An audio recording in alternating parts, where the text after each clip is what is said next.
السلام علیکم ورحمۃ اللہ وبرکاتہ۔ رب اشرح لی صدری ویسر لی امری واحلل عقدۃ من لسانی یفقہوا قولی۔ اعوذ باللہ من الشیطان الرجیم۔ ان اللہ، بے شک اللہ، لا یستحیی، نہیں شرماتا۔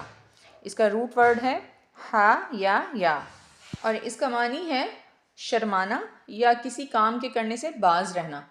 ان اللہ لا یستحیی، بے شک اللہ نہیں شرماتا، اللہ نہیں رکتا، اللہ نہیں باز رہتا۔ این یضربا، یہ کہ بیان کرے۔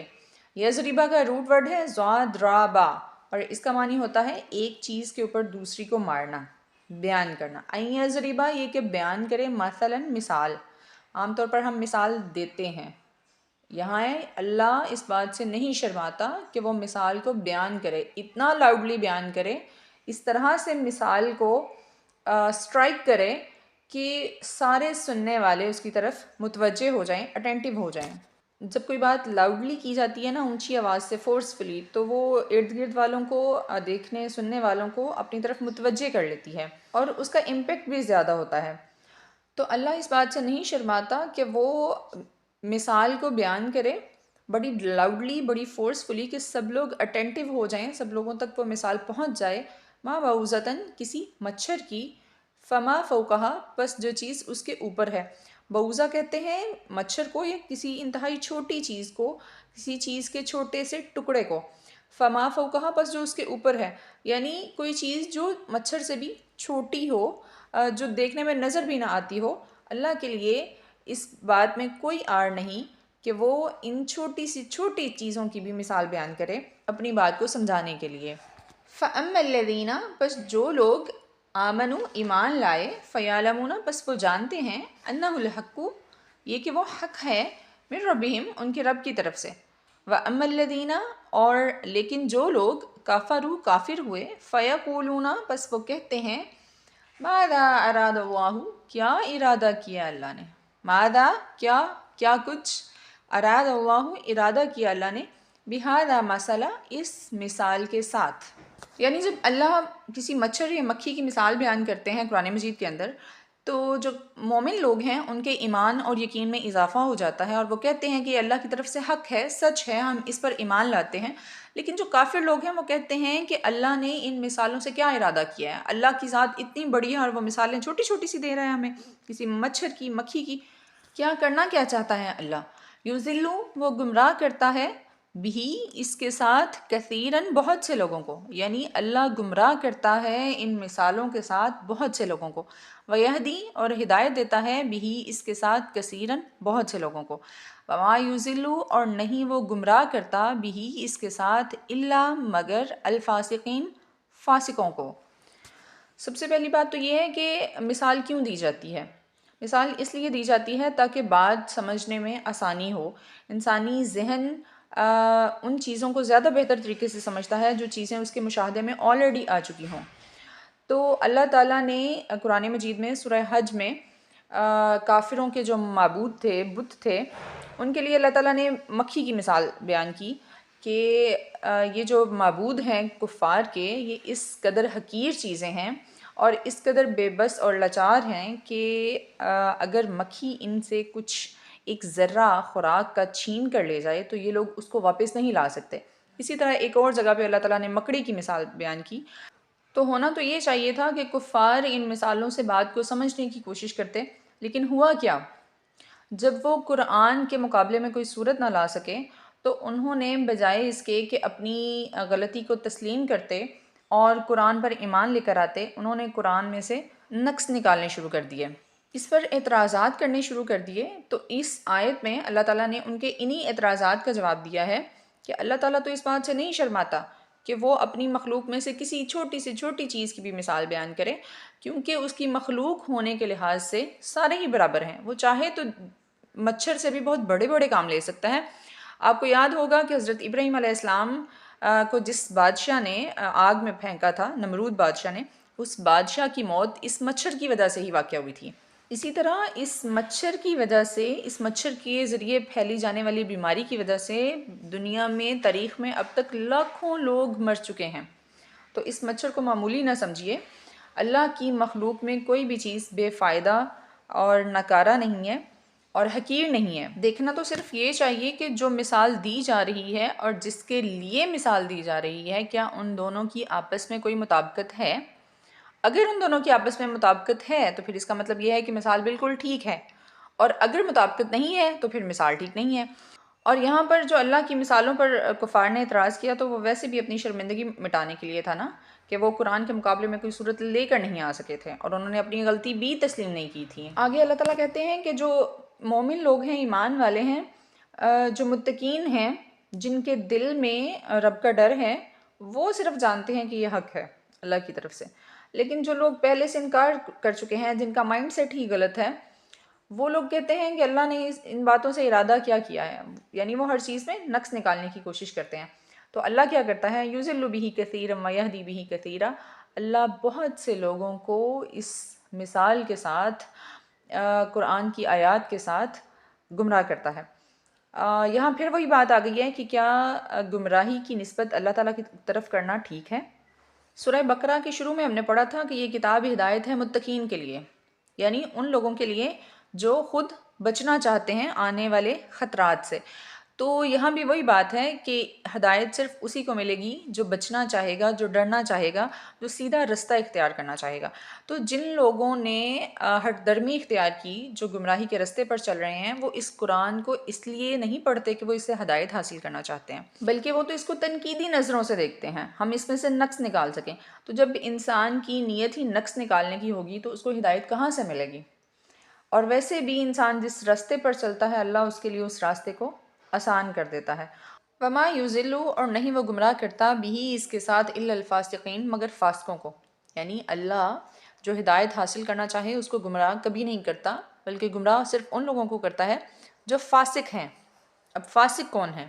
اس کا روٹ ورڈ ہے فاسین قاف، اور اس کا معنی ہوتا ہے حد سے بڑھنا، لمٹس کو کراس کرنا، رستے سے ہٹ جانا اور نافرمانی کرنا۔ تو جو لوگ حد سے بڑے ہوئے ہیں، جو لوگ سیدھے رستے سے بھٹک رہے ہیں اور وہ سیدھے رستے پر آنا نہیں چاہتے، تو پھر ان کو ہدایت کیسے ملے گی؟ اگلی آیت ہے الذین ینقضون۔ اس آیت میں اللہ تعالیٰ ان فاسقوں کی ڈیفینیشن دے رہے ہیں کہ فاسق ہیں کون سے لوگ۔ الذین ینقضون، جو لوگ، ینقضون وہ توڑ ڈالتے ہیں، عہد اللہ، اللہ کے عہد کو، اللہ کے ساتھ کیے ہوئے وعدے کو، من بعد میثاقہ، اس کے پختہ ہونے کے بعد سے۔ ایک عہد تو سارے انسانوں سے اللہ تعالیٰ نے لیا تھا، عہد الست، جب ہم سب عالم ارواح میں تھے، تب اللہ تعالیٰ نے کہا تھا کیا میں تمہارا رب نہیں ہوں؟ اور ہم سب نے کہا تھا ہاں تو ہی ہمارا رب ہے۔ تو جب انسان اس دنیا میں آتا ہے تو اس عہد کو پختہ کرتا ہے۔ انسان فطرت پر پیدا ہوتا ہے، اور فطرت کیا ہے؟ دین اسلام۔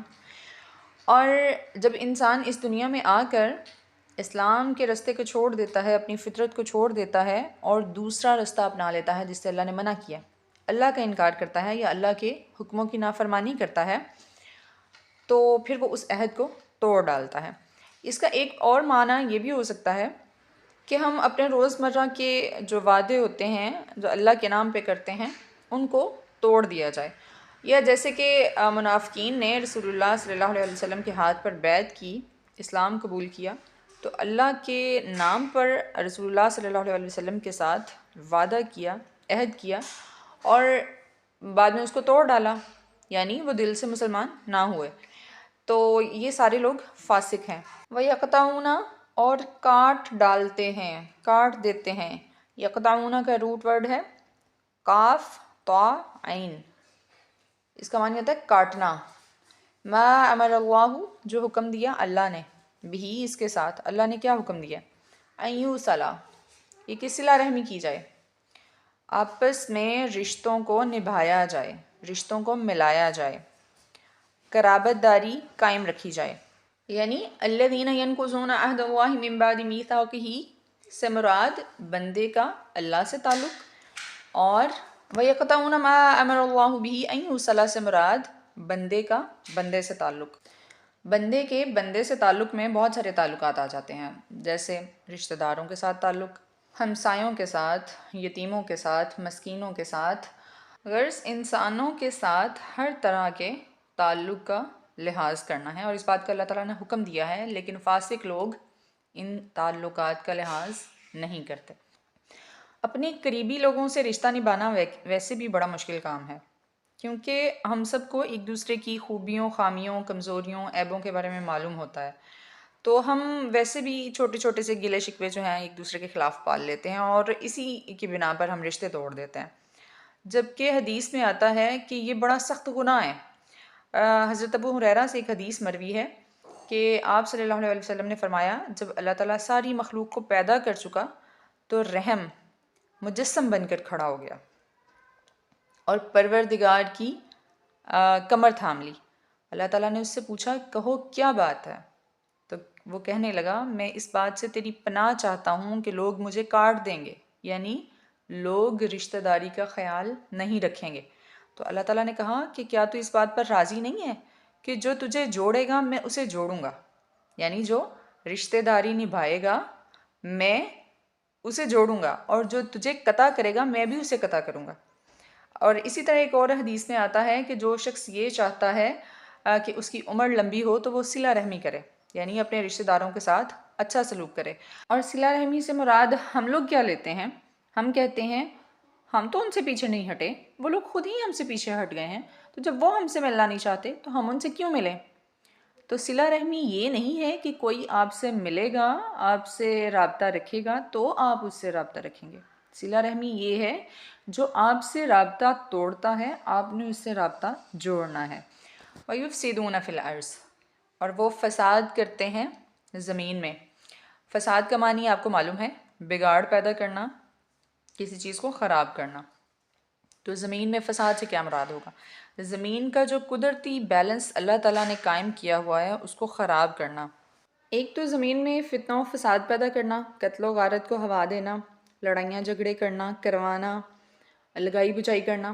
ایک تو فساد سے مراد یہ ہوگا، فساد فی الارض سے مراد، اور دوسرا فساد فی الارض سے مراد جو قدرتی بیلنس ہے اس کو اس طرح سے خراب کرنا، جیسے آج کل گلوبل وارمنگ بہت زیادہ بڑھ گئی ہے، ہم نے ہوا، پانی، زمین، ہر چیز کو آلودہ کر دیا ہے، ہمارا پلاسٹک ویسٹ بہت بہت زیادہ بڑھ گیا ہے، ہم نے ایئر کنڈیشنرز لگا کر فضا میں کلورو فلورو کاربنز کی مقدار کو اتنا زیادہ بڑھا دیا ہے کہ ہمارا پورے کا پورا ویدر سسٹم ہی بدل چکا ہے۔ ہم اپنی اگلی نسلوں کے لیے ایک تباہ شدہ زمین چھوڑ کر جائیں گے جس پر پینے کے لیے پانی دستیاب نہیں ہوگا، جس میں ہوا آلودہ ہوگی، جس میں وہ سانس بھی نہیں لے سکیں گے۔ ہم کیا کر رہے ہیں اپنی زمین کے ساتھ؟ یہ ہم زمین کے اندر بگاڑ پیدا کر رہے ہیں، فساد پیدا کر رہے ہیں۔ اولئک هم الخاسرون، یہی لوگ ہیں، ہم الخاسرون، وہی خسارہ پانے والے ہیں، یعنی اللہ تعالیٰ کہتے ہیں کہ یہی تو وہ لوگ ہیں جو نقصان اٹھانے والے ہیں، خسارہ پانے والے ہیں۔ تو اس آیت میں اللہ تعالیٰ فاسقین کی 3 نشانیاں بتا رہے ہیں۔ پہلی بات کہ وہ اللہ تعالیٰ کے ساتھ کیے ہوئے عہد کو توڑ ڈالتے ہیں۔ دوسری بات، وہ انسانوں کے ساتھ قطع تعلقی کرتے ہیں، انسانوں کے ساتھ برے طریقے سے پیش آتے ہیں، چاہے وہ انسان ان کے رشتہ دار ہوں، ہمسائے ہوں، والدین ہوں، یتیم ہوں، مسکین ہوں، کوئی بھی ہوں، وہ ان کے ساتھ برا سلوک کرتے ہیں۔ ایک کی 4 سنا کر تعلقات کو خراب کرتے ہیں، یعنی اینٹ کا جواب پتھر سے دیتے ہیں۔ تو انسانوں کے ساتھ برا سلوک کرنے والا یا قطع تعلقی کرنے والا انسان فاسق ہے۔ اور تیسری چیز، زمین میں فساد کرتے ہیں۔ تو اب ہماری زمین میں جتنا فساد ہو چکا ہے، ہم اب یہ تو نہیں کہہ سکتے کہ اس میں ہمارا حصہ نہیں ہے، لیکن میکسیمم یہ کوشش ضرور کر سکتے ہیں کہ جس حد تک ہم اوائڈ کر سکیں وہ کریں، اور لڑائیاں جھگڑوں اور فتنے فساد کو ہوا نہ دیں۔ اگلی آیت ہے، کیف تکفرون، کس طرح تم کفر کرتے ہو، باللہ، اللہ کے ساتھ، وکنتم، اور تھے تم، امواتن، مردہ، فاحیاکم، پس زندہ کیا تم کو، ثم یمیتکم، پھر موت دے گا تم کو، ثم یحییکم، پھر زندہ کرے گا تم کو، ثم الیہ، پھر اسی کی طرف، ترجعون، تم لوٹائے جاؤ گے۔ کیفا کا معنی ہوتا ہے کیسے، کس طرح، یہ سوالیہ لفظ ہے، لیکن یہاں اس آیت میں اس سے مراد یہ پوچھنا نہیں ہے کہ تم کس طرح سے کفر کرتے ہو، تمہارے کون سے طریقے ہیں کفر کرنے کے، یہ نہیں پوچھا جا رہا، بلکہ یہ پوچھا جا رہا ہے کہ تمہارا ضمیر کیسی اجازت دیتا ہے کہ تم اللہ کے ساتھ کفر کرو؟ تمہارا حوصلہ کیسے پڑتا ہے اللہ کے ساتھ کفر کرنے کا؟ حالانکہ تمہیں معلوم ہے کہ اللہ نے تمہیں سب سے پہلے جب تم مردہ تھے تو تمہیں زندہ کیا، تمہیں زندگی عطا کی۔ زندگی کسے کہتے ہیں؟ روح اور جسم کا اتصال، یعنی روح اور جسم کا آپس میں مل جانا، اسے کہتے ہیں زندگی۔ اور جب یہ دونوں ایک دوسرے سے الگ ہو جاتی ہیں تو اسے ہم کہتے ہیں موت۔ عالم ارواح میں جب ہماری روحیں پیدا ہو چکی تھیں لیکن اس وقت ہمارے پاس جسم نہیں تھے، تو وہ ہماری کون سی حالت تھی؟ مردہ حالت تھی، ٹھیک ہے؟ تو جب ہم اس دنیا میں آئے تو ہمیں اس روح کے ساتھ ایک جسم بھی عطا کیا گیا۔ تو وَكُنْتُمْ أَمْوَاتًا، اور تھے تم مردہ، یعنی عالم ارواح میں تھے، تو فَأَحْيَاكُمْ، بس اس دنیا میں لا کے زندہ کیا، ثُمَّ يُمِيتُكُمْ، پھر موت دے گا تم کو۔ یعنی جب انسان اس دنیا سے جاتا ہے تو پھر اس کی روح اور جسم الگ الگ ہو جاتے ہیں۔ ثُمَّ يُحْيِيكُمْ، پھر زندہ کرے گا تم کو۔ کب کرے گا؟ قیامت کے دن۔ ثم الیہ ترجعون، پھر تم اسی کی طرف لوٹائے جاؤ گے۔ جہاں کہیں بھی ہوگے، جہاں کہیں بھی تمہاری قبریں ہوں گی یا تمہاری راکھ ہوگی یا جو کچھ بھی ہوگا، وہ سارے کا سارا اکٹھا ہو کر ایک مجسم شکل میں آ جائے گا، اور پھر اس کے بعد وہ چل کر میدان حشر میں جائے گا۔ تو دیکھو، جو ذات تمہاری زندگی اور موت پر تصرف رکھتی ہے، جو تمہاری ہستی پر تصرف رکھتی ہے، تم اس کا کیسے انکار کر سکتے ہو؟ یہاں میں ایک چیز آپ کو اور کلیئر کروں۔ اللہ نے پہلے موت کو پیدا کیا تھا، جیسے اس آیت میں بھی ہے وَكُنْتُمْ أَمْوَاتًا فَأَحْيَاكُمْ، پہلے موت تھی پھر زندگی ملی۔ اسی طرح سورہ ملک کے شروع میں بھی آتا ہے الَّذِي خَلَقَ الْمَوْتَ وَالْحَيَاةَ لِيَبْلُوَكُمْ أَيُّكُمْ أَحْسَنُ عَمَلًا، یعنی اسی نے موت کو اور زندگی کو پیدا کیا تاکہ وہ تمہیں آزمائے کہ تم میں سے کون اچھے اعمال کرتا ہے۔ هُوَ الَّذِي، وہ اللہ، وہ ذات ہے، خلق لکم، جس نے پیدا کیا تمہارے لیے، ما فی الارض، جو کچھ زمین میں ہے، جمیعاً سارا، یعنی اللہ تو وہ ذات ہے جس نے تمہارے لیے زمین میں سب کچھ پیدا کیا۔ اللہ نے زمین میں پہاڑ بنائے، درخت بنائے، بڑے بڑے سمندر بنائے، بڑی بڑی چیزیں بنائیں، اتنا کچھ بنایا، تو کس لیے بنایا؟ انسان کے لیے بنایا۔ کیا اس لیے کہ انسان ان چیزوں کو دیکھے اور ان سے ڈر جائے، ان سے ہیبت زدہ ہو جائے، ان کے آگے جھکنے لگے، خود کو حقیر سمجھنے لگے؟ نہیں، اللہ نے جتنی چیزیں پیدا کی ہیں وہ انسان کے فائدے کے لیے پیدا کی ہیں۔ یہاں انسان ایک اور غلطی کرتا ہے۔ اللہ نے سب کچھ انسان کے فائدے کے لیے پیدا کیا، اور انسان اس کا احسان ماننے کی بجائے خود اس کی پیدا کی ہوئی چیزوں کا ہو کے رہ جاتا ہے۔ اللہ مال و دولت جائیداد دیتا ہے تو انسان کو اس کا شکر ادا کرنا چاہیے کہ اس نے اسے انسان کے فائدے کے لیے عطا کیا، لیکن انسان کیا کرتا ہے کہ اپنا پورے کا پورا وقت جو ہے وہ اپنے اس مال و دولت جائیداد کو مینیج کرنے میں، اس کا انتظام و انصرام کرنے میں گزار دیتا ہے، اور جس نے وہ ساری چیزیں عطا کی ہیں ان کو بھول جاتا ہے۔ اور یہاں اس آیت میں اللہ تعالیٰ اپنا احسان ہی یاد کروا رہے ہیں کہ دیکھو، اللہ وہ ذات ہے جس نے تمہارے لیے زمین کو اور اس کے اندر ہر چیز کو پیدا کیا ہے، اور اب تمہارا بھی فرض بنتا ہے کہ تم اللہ کو مانو اور اس کی عبادت کرو۔ ثم استویٰ، پھر متوجہ ہوا، الی السماء، آسمان کی طرف۔ استوا کا روٹ ورڈ ہے سین واو یا، اور اس کا معنی ہے کسی چیز کو درست کرنا یا سیدھا کرنا، لیکن جب اس کے بعد الا آتا ہے تو پھر اس کا معنی ہو جاتا ہے متوجہ ہونا یا کسی چیز کی طرف قصد کرنا، اس کا ارادہ کرنا، یعنی کسی کام کے کرنے کا ارادہ کرنا۔ ثم استویٰ الی السماء، پھر متوجہ ہوا آسمان کی طرف، فسواہن، بس درست کیا ان کو۔ اس کا روٹ ورڈ بھی وہی ہے سین واو یا۔ فسواہن، بس درست کیا ان کو، سبع سماوات، 7 آسمان، وہو بکل شیء علیم، اور وہ ہر چیز کو جاننے والا ہے۔ وہو، اور وہ، بکلی، ہر ایک کو، شیء، چیز کو، علیم، جاننے والا ہے۔ اس آیت سے یوں معلوم ہوتا ہے کہ اللہ نے زمین اور اس کی ساری چیزیں آسمان سے پہلے پیدا کی، لیکن جب اللہ تعالیٰ کہتے ہیں ثم استوى إلى السماء فسواهن سبع سماوات، تو پتہ چلتا ہے کہ اللہ نے آسمان کو درست کیا. یہ نہیں ہے کہ آسمان کو بنایا، ان کو 7 آسمان درست کیے، سیدھے کیے. اس کا معنی یہ ہے کہ زمین سے پہلے آسمان وجود میں آ چکا تھا، لیکن شاید وہ ایک ہی شکل میں تھا، ایک مجسم صورت میں، اور اس سے پھر اللہ تعالیٰ نے 7 آسمان بنائے زمین کو پیدا کرنے کے بعد. اس بات کی تائید سورہ نازعات کی آیت نمبر 27، 28، 29 اور 30 سے بھی ہوتی ہے کہ آسمان پہلے موجود تھا اور اس کے بعد اللہ تعالیٰ نے زمین کو بنایا، اور پھر اللہ تعالیٰ نے آسمان کو ایک پراپر 7 آسمانوں میں ڈالا. اور اللہ کے پاس تو ہر چیز کا علم ہے، اور ہم اس کے علم میں سے صرف اتنا ہی جان سکتے ہیں جتنی اس کی اجازت ہوگی. ترجمہ ایک دفعہ دوبارہ ریوائز کر لیتے ہیں.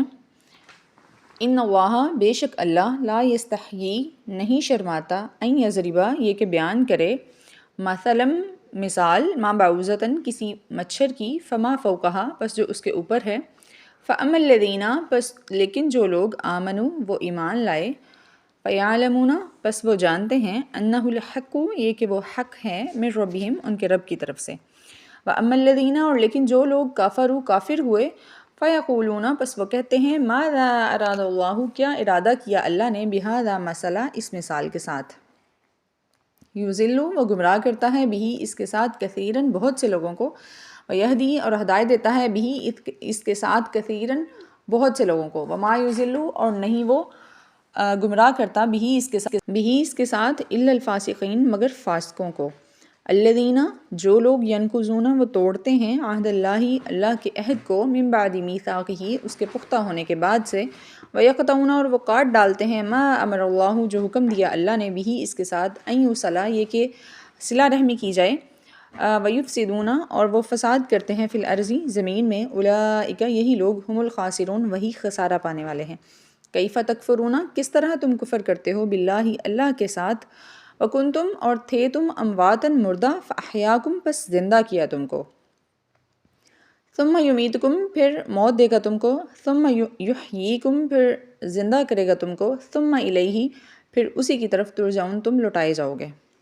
والذی، وہی ذات ہے، خلق لکم، جس نے پیدا کیا تم کو، یعنی اللہ وہی ہے جس نے پیدا کیا تم کو، خلق لکم، جس نے پیدا کیا تمہارے لیے، ما فی الارض، جو کچھ زمین میں ہے، جمیعاً، سارے کا سارا، ثم استوی، پھر متوجہ ہوا، الی السماء، آسمان کی طرف، فسواہن، پس درست کیا ان کو، 7 سماوات، 7 آسمان، وہو بکل شیء علیم، اور وہ ہر چیز کو جاننے والا ہے.